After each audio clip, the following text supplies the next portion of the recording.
The speaking section in the TOEFL exam has undergone the most massive reconstruction in recent years. Forget the old formats where you were given time to retell long lectures. In the 2026 version, only 2 tasks await you: listen and repeat and take an interview. And all this will last no more than 15 minutes at the end of the very long day. Hello everyone, my name is Alexandra. I've been teaching English at AG School for over 10 years and I know exactly what causes scores to plummet on the IELTS and TOEFL exams. Today we will break down the top 5 insidious mistakes of the new speaking format. We will discuss why silence is your main enemy, how not to sound like a robot, and why you urgently need to start recording your voice on a dictaphone. Let's start. The first task of the new format is called listen and repeat.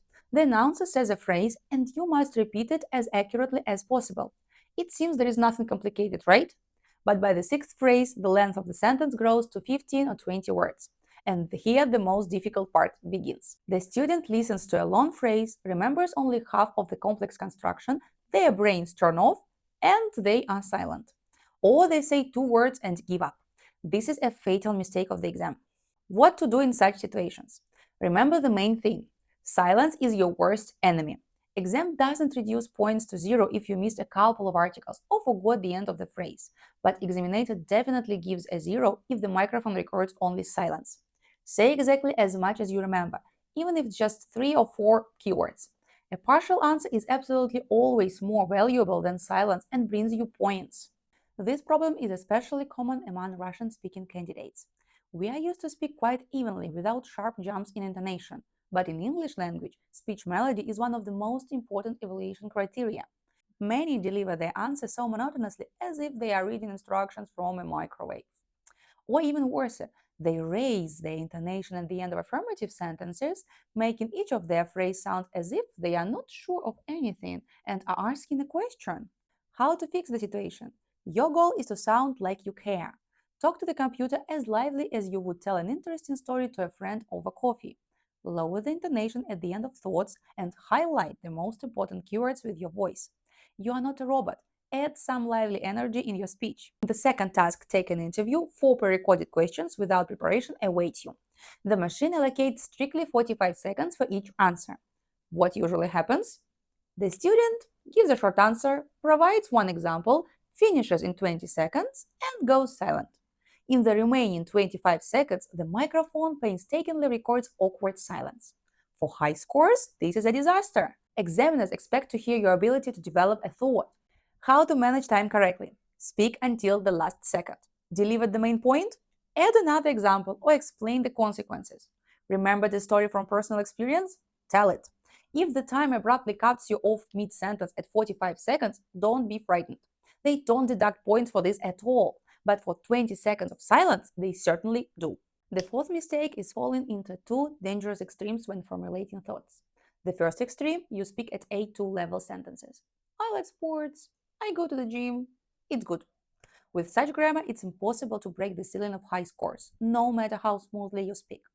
The second extreme is even worse. You try to show off with complex terms learned the day before, like unequivocally or notwithstanding. You get confused in their pronunciation and meaning, and as a result, your speech sounds ridiculous. Where is the golden mean? Use a strong foundation of complex conjunctions and introductory words. Instead of 3 short, simple sentences, link them into one. I've been going to the gym 3 times a week because it really helps me manage stress, even though it's hard to find the time. And stay away from words whose pronunciation you are not 100% sure of. Be natural. The fifth and the most critical mistake at the preparation stage, you practice, but you don't record your voice. Many candidates run through the tasks aloud, standing in front of the mirror or sitting at a table, and they think, well, I answered okay, I guess.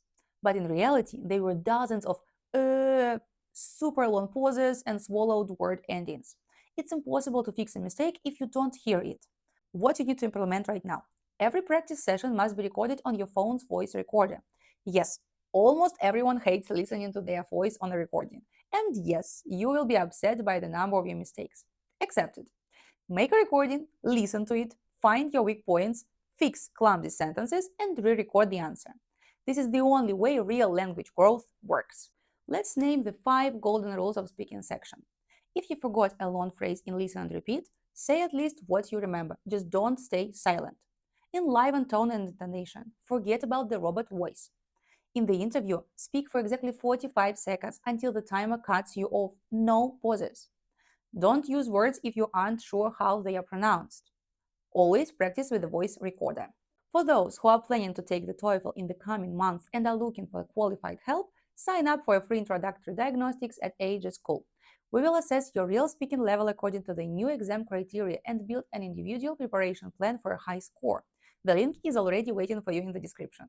And which of these 5 mistakes do you notice yourself making? Write in the comments, it will be interesting to discuss. And good luck on the exam. This was Alexandra, and see you in the new videos.